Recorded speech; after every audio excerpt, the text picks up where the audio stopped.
West বেঙ্গলের group CD পরীক্ষার অত্যন্ত গুরুত্বপূর্ণ কিছু তথ্য নিয়ে চলে এসেছি, তাই সকলেই প্রথম থেকে শেষ পর্যন্ত অবশ্যই দেখবে, কারণ ভীষণ গুরুত্বপূর্ণ হতে চলেছে। আর চ্যানেলে নতুন হলে এমন গুরুত্বপূর্ণ আপডেট পাওয়ার জন্য সকলে সাবস্ক্রাইব করে পাশে থেকো। পশ্চিমবঙ্গের গ্রুপ সি আর গ্রুপ ডি পরীক্ষার রেজাল্ট প্রকাশিত হতে দেরি হওয়ার পিছনে মূলত অনেক কারণ আছে। আইনি জট, প্রশাসনিক প্রক্রিয়া এবং ওএমআর সিট সংক্রান্ত একাধিক গভীর কারণ রয়েছে। সম্পূর্ণ বিষয়টি বিশ্লেষণ করব। দেখো, বিগত নিয়োগ সংক্রান্ত আইনি জটিলতা ও আদালতের পর্যবেক্ষণ। 2016 সালের school service commission group C ও গ্রুপ ডি এর নিয়োগ মামলায় সুপ্রিম কোর্ট ও কলকাতা হাইকোর্টের কড়া নির্দেশের কারণে সম্পূর্ণ নিয়োগ কাঠামোতেই বিশেষ সতর্কতা অবলম্বন করা হচ্ছে, যাতে আর পরবর্তীকালে কোনো সমস্যা না হয়।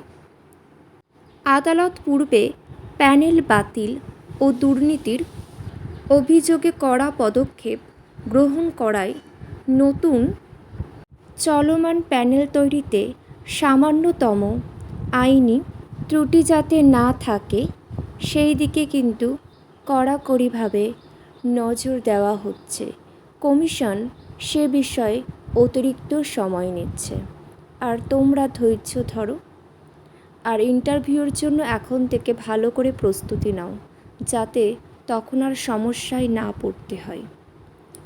দেখো, বিপুল সংখ্যক পরীক্ষার্থী ও ওএমআর আর মার্চের 2026-এ অনুষ্ঠিত পরীক্ষার তথ্য অনুযায়ী গ্রুপ সি ও গ্রুপ ডি পদের জন্য প্রায় 15 থেকে 16 লক্ষের বেশি পরীক্ষার্থী আবেদন করেছিলেন, আর বিপুল পরিমাণে পরীক্ষার্থী এই পরীক্ষায় অংশগ্রহণ করেছিলেন। এত বিপুল পরিমাণে ওএমআর সিট নিখুঁতভাবে স্ক্যান করা, উত্তরপত্র মেলানো এবং অ্যান্সার কি সমস্ত কিছু পর্যবেক্ষণ করা, যাচাই করা, এগুলোতে কিন্তু অনেকটাই সময় লেগে যাচ্ছে। দেখো, আর সবার কিন্তু প্রায় পরীক্ষা খুবই ভালো হয়েছে। কাট অফ অনেক বেশি যাওয়ার সম্ভাবনা রয়েছে। তোমাদের রেজাল্ট প্রকাশিত হওয়ার পর তোমরা কিন্তু হাতে খুব বেশি সময় পাবে না, তাই এখন যেটুকু সময় পাচ্ছ নিজেদেরকে সুন্দরভাবে প্রস্তুত করো। দেখো, ওএমআর সিট প্রকাশ ও সমস্ত কিছু সংরক্ষণের কঠোর কিছু নিয়ম। পূর্বে ওএমআর সার্ভারে কারচুপির অভিযোগ উঠেছিল, তাই এবার স্বচ্ছতা বজায় রাখতে প্রতিটি পরীক্ষার্থীর ওএমআর সিটের ডিজিটাল রেপ্লিকা ও মার্কস আপলোড করার ব্যবস্থা নিশ্চিত করা হবে, এমনটাই শোনা যাচ্ছে, যাতে পরবর্তী আইনি চ্যালেঞ্জের মুখে পড়তে না হয় কোনো পরীক্ষার্থীকে। আর ক্যাটাগরি ভিত্তিক সংরক্ষণ ইত্যাদির কারণে কিন্তু একটু সমস্যা হচ্ছে। এই বিভিন্ন কারণের জন্যই কিন্তু রেজাল্ট প্রকাশিত হতে সময় লাগছে। নিয়োগ নিয়ম অনুযায়ী সাধারণ যারা general category, SC, ST, OBC ইত্যাদি বিভিন্ন ক্যাটাগরির আলাদা কাট অফ মেরিট লিস্ট তৈরি করতে হয়।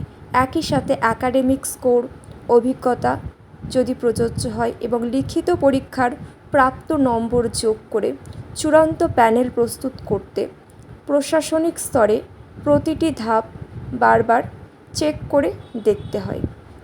নির্বাচন ও প্রশাসনিক অনুমোদন।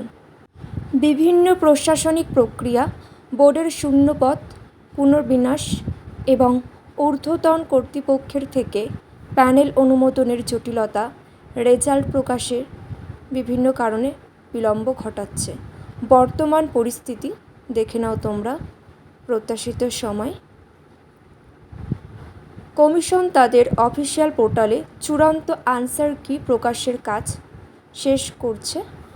স্বচ্ছতা নিশ্চিত করার এই অতিরিক্ত পর্যালোচনার জন্যই এই বিলম্ব হচ্ছে।